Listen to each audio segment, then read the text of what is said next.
Ben, you shared a backfield with Le'Veon for 5 years. You guys made a lot of plays together. What are your emotions with how all this was handled from his end and how it seems to be done? Like I said, the good thing is we don't talk about it anymore. All right. Le'Veon did not report on Tuesday. Players really aren't talking about it today. Their first practice back here at the UPMC Rooney Sports Complex. Center Marquise Pouncey, who's been very vocal throughout the entire situation surrounding Bell, said that he wasn't talking about anybody that wasn't in the locker room, not talking about Bell today. And we'll get to that in just a little bit. But we do want to start with the Steelers practice report for Wednesday as they get ready to travel to Jacksonville on Sunday. Listed here, as you see, the good news, James Conner, who is in the concussion protocol, was a full participant. Not practicing today. Marcus Gilbert still trying to get back from that knee injury. He's missed 4 games, 3 straight. Stephon Tuitt hyperextended his elbow in the win over Carolina. He did not practice today. And then it is Ben's Day Wednesday, so Ben Roethlisberger getting a vet's day off today. Here's number 30 in the locker room just a few minutes ago. I felt good. I felt like me again, back to normal. Is that a good feeling, that's back to normal? Is that kind of an odd feeling when you're not that normal? You feel that? Yeah, just when it first happened and stuff, it's dizzy feeling. But today was, I had a good day of practice and, feel like me again. So I'm good. I'm happy. All right, when Ben Roethlisberger spoke this morning, he was asked a number of questions in regards to Le'Veon Bell. One of them being, would you ever want to miss a year in your prime? Here's Ben's answer. The great thing about this sport is his band of brothers and his group of guys in here, and being with them. It's kind of what keeps me coming back after so many years too. But like I said, to each their own. Each guy has their own motives and motivations, and I can't comment on him. I am glad that we won't talk about this anymore, though. All right, so we know that the Steelers have James Conner. Where is the depth after that? How does everyone feel about it? Let's take a look. All right, so we know that Le'Veon Bell is out for the 2018 season. So what does the Steelers running back position look like moving forward? The running back room is the group that we've been working with since the day we checked into Latrobe. So there is no adjustment. There is no altering of feelings and thoughts regarding addressing the challenges that our schedule holds for us as we move forward. There is none. Second-year player James Conner, who is one of only 2 running backs in the league right now who has 1,100 plus scrimmage yards and 10 or more touchdowns. We know what he can do running the ball, but to me, I think he's getting better and better in pass protection and also catching the ball in the backfield. Other than number 30 on the 53-man roster, there are backups Stephen Ridley and rookie running back Jalen Samuels, who have been getting some playing time in recent weeks. Ben Roethlisberger was asked about the depth at the running back position on Wednesday. I think it's good. We've got guys that have NFL experience. We've got a young guy that's getting experience. We'll get them more and more reps, and then we'll do some stuff with 5 wides. And don't forget about fullback Rosie Nix, who doesn't have any rushing yards this season but has been involved in the passing game. Plus on the practice squad, the Steelers have Trey Edmonds.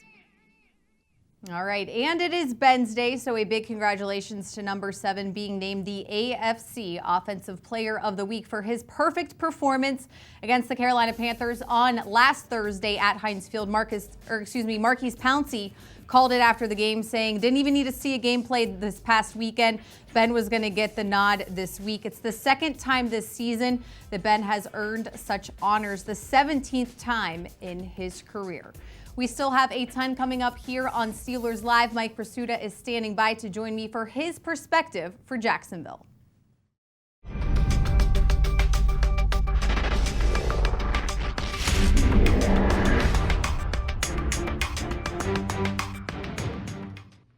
Welcome back, everyone. It is time now for Mike Prisuta to join me for his perspective as we get ready for Jacksonville. Hey, Mike. Thanks, Missy. The initial temptation, understandably, would be to seek revenge, to become almost obsessed with extracting from Jacksonville the pound of flesh that the Steelers have to feel by now as if they are owed. But if the Steelers did that, they would not be singularly focused. And there is no reason, I repeat, no reason not to be that heading to Jacksonville. The Steelers were that against Carolina. They took the field last week, determined not to let Cam Newton beat them. Nothing was as important as that, not even Christian McCaffrey. Funny how everything seemed to fall into place after that. The Steelers hit Newton when he ran the ball, enough to discourage him from running it again. They hit him in the pocket. They hit him when he attempted to escape the pocket. They even hit him after he had handed off as a hedge against Newton actually keeping the ball and running the next time after yet another in Carolina's seemingly endless succession of ball fakes.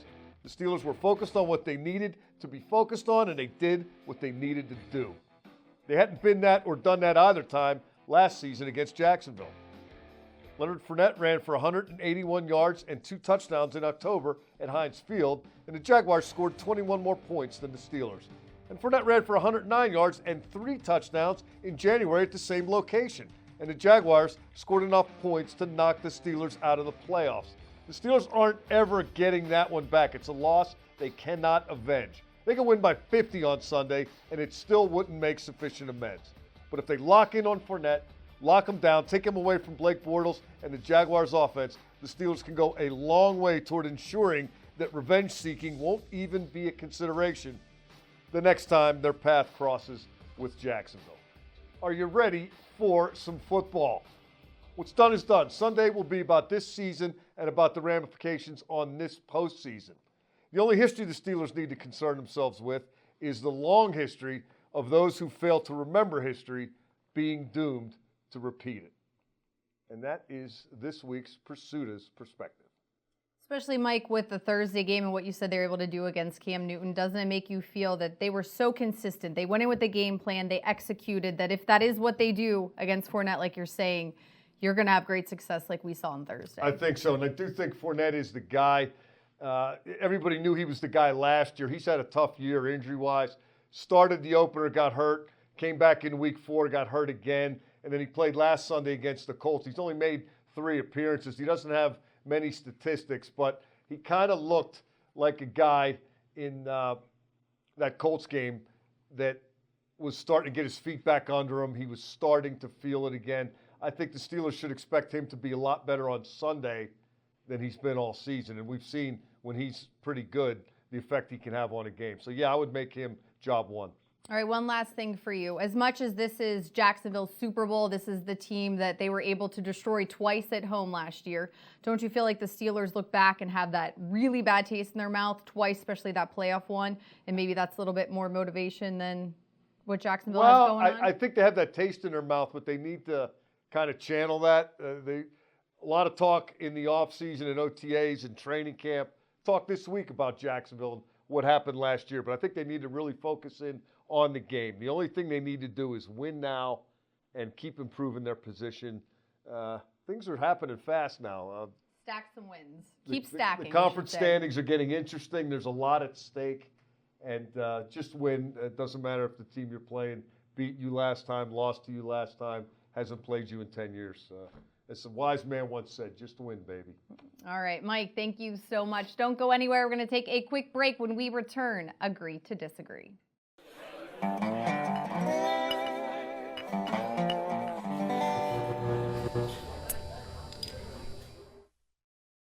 We are getting ready to play Jacksonville in this week's Agree to Disagree. Sure, probably won't disappoint. I don't know. I guess we'll have to find out. But it is the show with the motto. I'm right. All right. He's still wrong. He might disappoint. You guys are a little off already. So statement number 1. The offense, Prisuta. Now. Statement number 1. The offense lost these games last year. Prisuta, you can go first since you won't stop talking. Disagree. The defense lost these games last year because the defense got run on and scored on a lot of the time. And, the offense wasn't at its best either. But the biggest problem was that guy running the ball, number 27, Leonard Fournette. He ran through the Steelers when they had Ryan Shazier. He ran through the Steelers when they didn't have Ryan Shazier. The defense failing to dominate, didn't even come up with the splash plays necessary to tilt the games back into the Steelers' favor as they were reeling out of control. That was the problem last season, and Jacksonville exploited it and exposed it. I don't even need the whole minute. All right, good job, Labs. You're up. I disagree with him.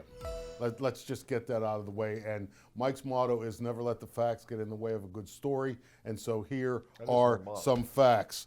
The Steelers lost the regular season game 30-9, 5 turnovers. I mean, I know you can go to Cleveland and maybe turn the ball over 5 times and not lose, but you can't do that against the Jaguars.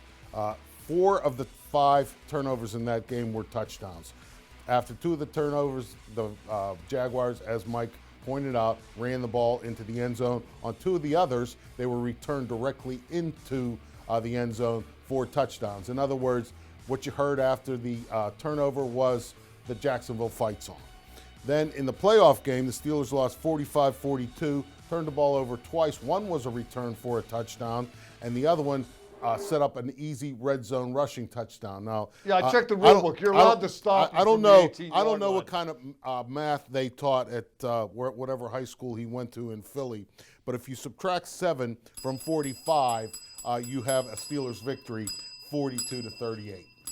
All right, statement number 2. I think going from Thursday night to today is really throwing everybody off. Statement number 2. The Steelers' run defense is better. Labs, you're up first. Agree. I mean, again, facts. Last year, the Steelers gave up 4.7 yards a carry.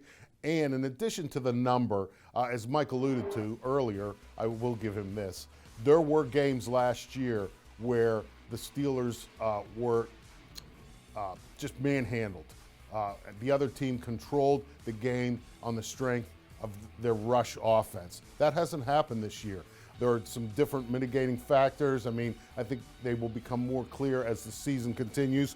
But to name 2 of them right now, I would say John Bostic and Sean Davis as inside linebacker and free safety respectively. The Steelers are down to 4.1 yards a carry allowed.